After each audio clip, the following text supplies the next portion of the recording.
Tabadu. Day is snowing. We are going to the Iron Bridge. Iron Bridge yang unkutado.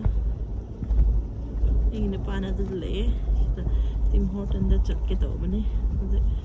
Ito Canada get Tim Horton. Have a do channel piki ka. Mabani mo donut lay piki to over ne.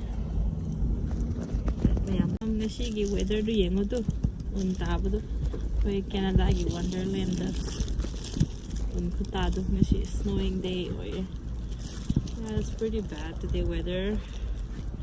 Ay ginup mo kay family may ako dadala ito. Pero na even. Weather di siya nito. It's snowing so badly today, like may inupan sa stop to okay. Night mayam kusho mga yung church sa chat niya ito okay no mayam so kay ungi missed the Lord ito so take care guys.